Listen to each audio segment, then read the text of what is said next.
என்ற நற்றாய்க்கும் எனை வளர்க்கும் தமிழ் செவிலிக்கும் முதற்கண் வணக்கங்கள். உலகெங்கும் நிறைந்துள்ள தமிழ் பேசும் நல் உள்ளங்களுக்கும் இந்த வீடியோவை பார்த்து கொண்டிருக்கும் உங்களுக்கும் கரம் குவித்து சிரம் தாய்த்தி யூகேவின் அன்பான வணக்கங்கள்.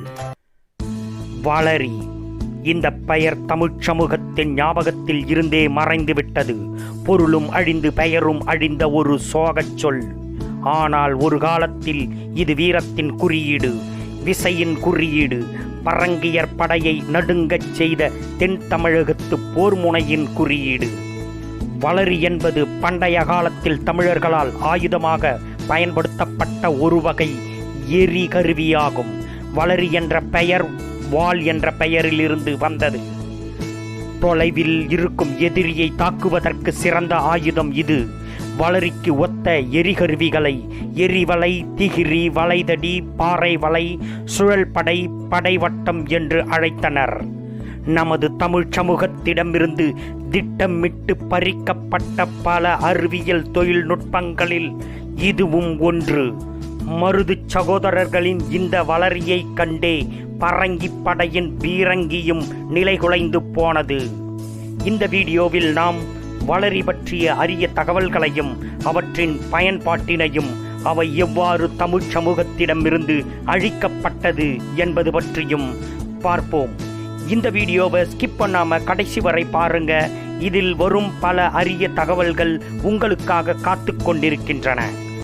இந்த வீடியோ உங்களுக்கு பிடிச்சிருந்ததுனால் லைக் பண்ணுங்க, கமெண்ட் பண்ணுங்க, ஷேர் பண்ணுங்க. நம்ம யூகே மோட்டிவேட்ஸ் தமிழ் சேனலை சப்ஸ்கிரைப் பண்ணுங்க. பக்கத்தில் இருக்கும் பெல் பட்டனையும் ப்ரெஸ் பண்ணுங்க.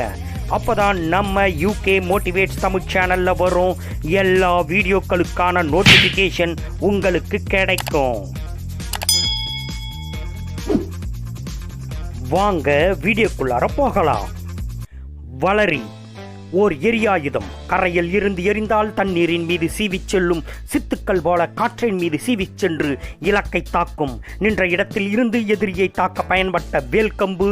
அதுவே தூரத்தில் சென்று தாக்க வேண்டிய தேவை வந்தபோது பாய்ந்து செல்லும் குத்தீட்டியாக பரிணமித்தது.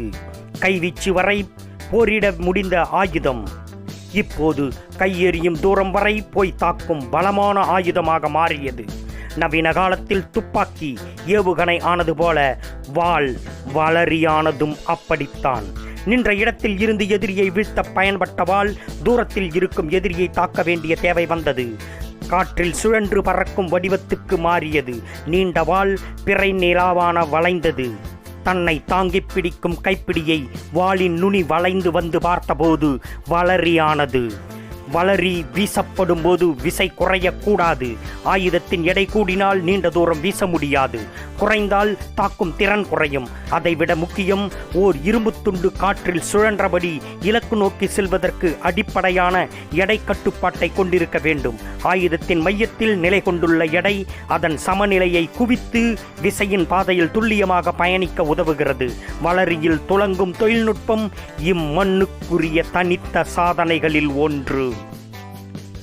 மரத்திலும் இரும்பிலும் தந்தத்திலும் செய்து பயன்படுத்தப்பட்ட வளரி எரிகருவியின் வகைகளை சென்னை எழும்பூர் அருங்காட்சியகத்திலும் ராமநாதபுரம், சிவகங்கை, புதுக்கோட்டை மற்றும் சில அருங்காட்சியகங்களிலும் காட்சிப்படுத்தப்பட்டுள்ளன. இந்த ஆயுதம் ஆஸ்திரேலிய பழங்குடி மக்கள் பயன்படுத்தும் பூமராங் போன்றது.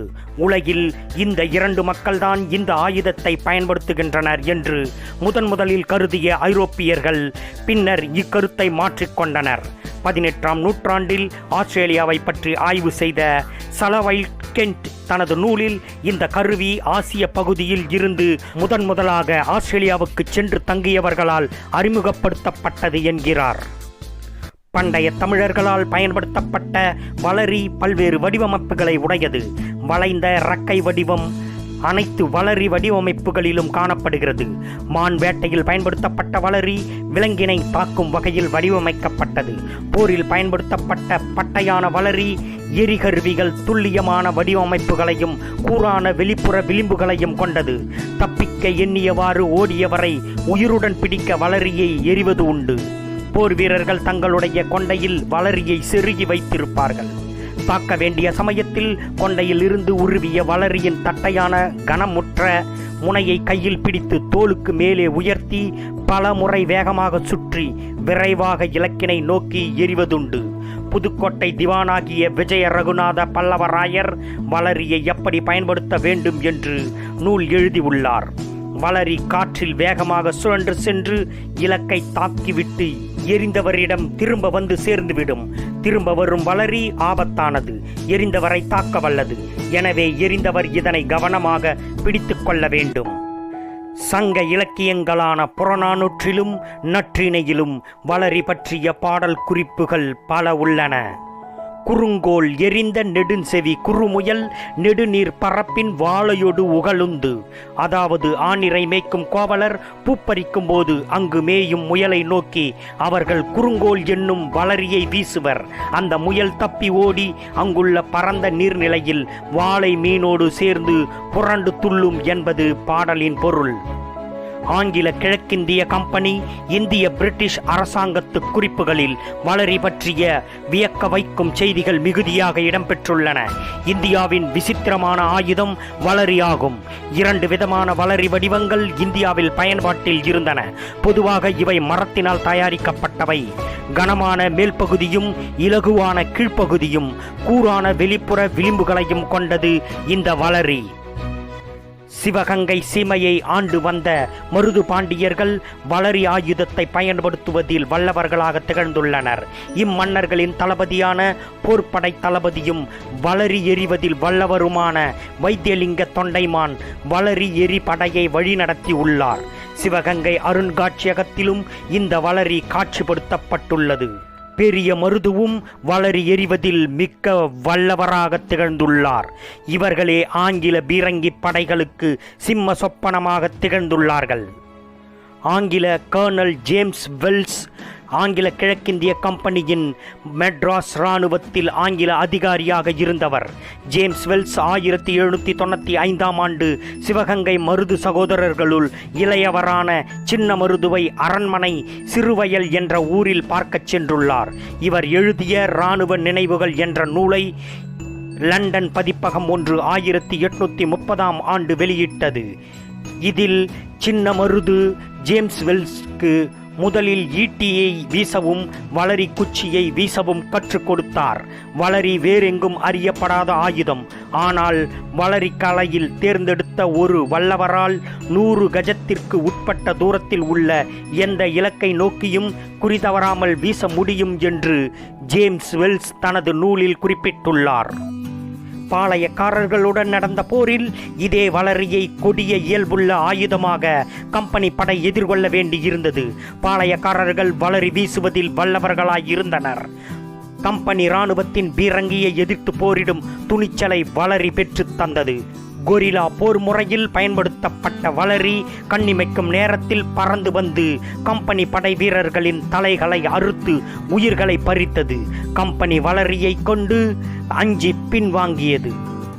1801ஆம் ஆண்டில் கிழக்கிந்திய கம்பெனி அரசு பிரிட்டிஷ் ஆயுத தடை சட்டத்தை கொண்டு வந்தது. இந்த சட்டம் வளரி போன்ற ஆயுதங்களை பயன்படுத்துவதை தடை செய்தது. கர்னல் அக்னியூ சிவகங்கை பகுதியில் 10,000 வளரிகளை கைப்பற்றியதாக சென்னை படை வரலாறு தெரிவிக்கின்றது. குறைந்தது 15,000 வளரிகளையாவது பறிமுதல் செய்யப்பட்டதாக கூறப்பட்டது. பெரும்பாலானவை உடனடியாக அழிக்கப்பட்டன. சில பிரிட்டிஷ் அருங்காட்சியகங்களுக்கு லிவர்பூல், பிட்ஸ்வில்லியம் ஆகிய இடங்களுக்கு அனுப்பி வைக்கப்பட்டன. வளரியை வீட்டில் வைத்து கொள்ளக்கூடாது என்று காரணத்தால் பின்னாளில் வளரிகளை கோயில்களுக்கு படையலாக படைக்கும் வழக்கம் தோன்றியிருந்தது. தென் தமிழகம் முழுவதும் இருந்த வளரிகளை மொத்தமாக கைப்பற்றி அழித்தொழித்தனர் ஆங்கிலேயர்கள். வளரி என்ற ஆயுதத்தின் நினைவுகள் கூட இந்த மண்ணில் மிஞ்சக்கூடாது என்பதில் ஆக்கிரமிப்பாளர்கள் உறுதியுடன் இருந்தனர். வளரி வீசிய கைகள் வெறும் கைகள் ஆக்கப்பட்டன. கரங்களில் இருந்து நீக்கப்பட்ட ஆயுதம் நாளடைவில் மக்களின் நினைவுகள் இருந்தும் நீங்கத் தொடங்கியது. புதுக்கோட்டை சமஸ்தானத்தை ஆண்ட தொண்டைமான் மன்னர்களுடைய படையில் வளரி போர்க்கருவியாக பயன்படுத்தப்பட்டுள்ளது. வளரிக்காக தனி படையே இருந்துள்ளது. ஏராளமான வளரிகளை இவர்கள் தங்களுடைய ஆயுத கிடங்கில் சேமித்து வைத்திருந்தார்கள். மதுரைக்கு அருகில் உள்ள கோவிலாங்குளம் என்னும் கிராமத்தில் உள்ள பட்டச்சாமி கோவிலில் சுமார் 200 வளரிகள் உள்ளது. இந்த ஆயுதம் பட்டச்சாமி என்னும் உள்ளூர் தெய்வத்திற்கு படையலாக பெறப்பட்ட வளரிகள். ஒவ்வொரு ஆண்டும் இந்த வளரி படையலாக பெறப்படுகிறது. தமிழகத்தின் அரசு அருங்காட்சியகங்களில் எஞ்சியிருப்பது 20க்கும் குறைவான வளரிகள் மட்டுமே. இவற்றில் மரம் மற்றும் தந்தத்தாலான வளரிகளே அதிகமானவை. அதாவது அரண்மனைகளில் அலங்கார பொருளாக பயன்பட்ட வளரிகளே மீதமாக எஞ்சியுள்ளன. மரம் உயிரற்று போனால் பட்டமரம் என்று சொல்வதை போல மனிதன் இறந்து போனால் பட்டு போனவன் ஆகிறான். அவனே ஊருக்கும் சக மனிதனுக்கும் நல்லது செய்தவனாக வாழ்ந்திருந்தால் பட்டச்சாமியாக நினைக்கப்பட்டு வழிபடப்படுகிறான். இந்த பட்டச்சாமி பெரும் போர் வீரனாக வளரியை பயன்படுத்துவதில் மகா திறமைசாலியாக இருந்திருக்க வேண்டும். எனவே அவன் நினைவாக அவன் மிகவும் நேசித்த அல்லது அவனது அடையாளமான வளரியை படையலிட்டு அவனை மக்கள் வழிபடுகின்றனர். ஆங்கில கிழக்கிந்திய படையின் இராணுவ குறிப்புகளும் மானுடவியலாளர்களின் ஆய்வு தொகுப்புகளும் சொல்ல மறந்த 1000 கதைகளை அந்த சிறிய பீடத்தை சுற்றி குவிந்து கிடக்கும் வளரிகள் சொல்லிக் கொண்டிருக்கின்றன நமக்கு. அங்கு கிடப்பவை காற்று அல்ல, காலத்தை கிழித்து வந்து கிடக்கும் வளரிகள். அவை ஆங்கிலேயனின் ஆயுத தடை சட்டத்தின் தலையை சீவிய அடையாளங்களை சுமந்து கிடக்கின்றன. எவ்வளவு அடக்குமுறைகளானாலும் மக்கள் தங்களின் வரலாற்று நினைவுகளை ஒருபோதும் கைவிட மாட்டார்கள். எந்த சூழலிலும் அழிந்து விடாமல் தங்களது வாழ்வுக்குள் வைத்து கடத்தும் வல்லமை மக்களுக்கு உண்டு. ஏனென்றால் எல்லா காலங்களிலும் வரலாற்றின் நாயகர்கள் மக்கள். வளரியின் புகழை அடுத்த தலைமுறைக்கு எடுத்துச் செல்லும் பங்கு நம் அனைவருக்கும் உண்டு. எனவே நம் தமிழனின் வீரத்தை அடுத்த தலைமுறைக்கு கொண்டு செல்வோம். தமிழனின் புகழையும் வீரத்தையும் உலகறிய செய்வோம். இந்த வீடியோ உங்களுக்கு பிடிச்சிருந்ததுன்னா நம்ம UK மோட்டிவேட்ஸ் தமிழ் சேனலை சப்ஸ்கிரைப் பண்ணுங்க. அப்பதான் தினம் தினம் புத்தம் புதிய வீடியோக்கள் மாலை 5 மணிக்கு நம்ம UK மோட்டிவேட்ஸ் தமிழ் சேனல்ல வரும் வீடியோக்களை பார்க்க முடியும். மேலும் இதே போன்ற பல இன்ட்ரெஸ்டிங்கான வீடியோக்களோட லிங்கை டிஸ்கிரிப்ஷன்ல கொடுத்துருக்கேன், அங்க போய் பாருங்க. மேலும் இதே போன்ற வேறு எந்த இன்ட்ரெஸ்டிங்கான தலைப்புல பேசலாம் அப்படிங்கறத கமெண்ட் பாக்ஸ்ல சொல்லுங்க. இத்துடன் நாம இந்த வீடியோவை முடிச்சுக்கிறோம். நிறைவாய் உயர்வாய். நான் உங்கள் UK.